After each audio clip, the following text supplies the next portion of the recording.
Why did our 62-year-old Prime Minister rush to meet pop sensation Taylor Swift like an excited fan? Is this behavior befitting a leader of a nation, or does it reveal something troubling about the man who holds Britain's highest office? Let's dig into the controversial details of Sir Keir Starmer's Swift obsession. Much has been made of the special police blue light escort arranged for Taylor Swift during her visit to the UK in August. The whispers of high-level meetings between her team and officials from Downing Street have raised eyebrows, with many questioning why such extraordinary measures were taken for a pop star. While Number 10 has yet to confirm any involvement, the perception is growing that Sir Keir Starmer's government leaned on the Metropolitan Police to offer the same treatment typically reserved for royalty.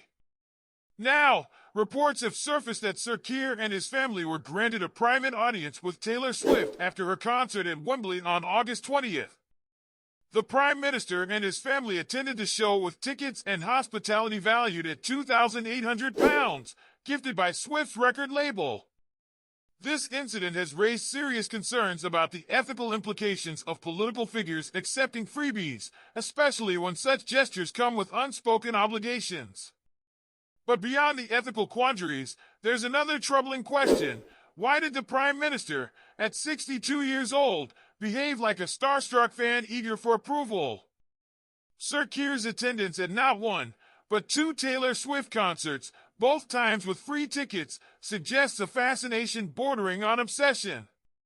Is it appropriate for someone in his position to be so easily charmed by a celebrity, or does it reflect poorly on his judgment?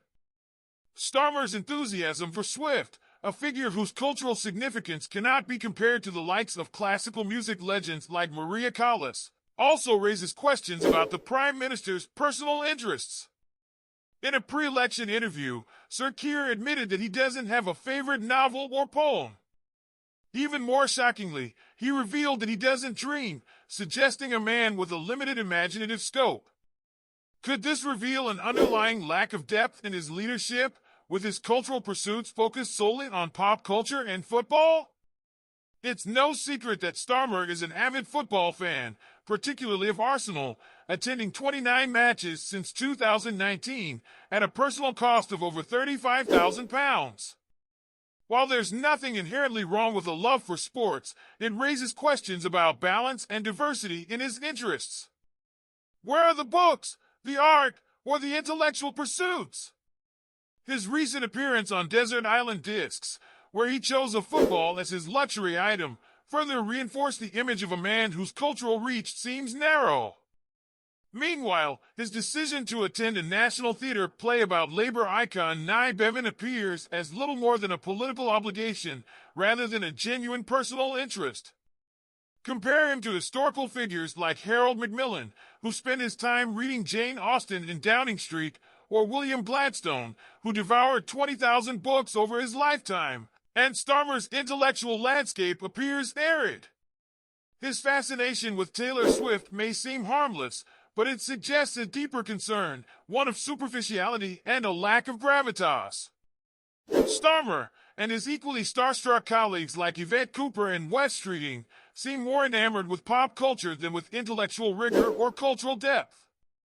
This could explain why the Labour Party today seems to lack the intellectual weight it once boasted in the mid-20th century, when it was led by thinkers with first-class Oxbridge degrees and a genuine love of literature and the arts. Is it any surprise, then, that we find ourselves in such a political and cultural malaise when our leaders seem more interested in free concert tickets than tackling the pressing issues of the day? It's not just about Taylor Swift. It's about what Sir Keir Starmer's enthusiasm for pop culture says about his leadership and his vision for the country. What do you think of Sir Keir Starmer's starstruck behavior? Is it harmless fanfare or a worrying sign of superficiality in our nation's leadership?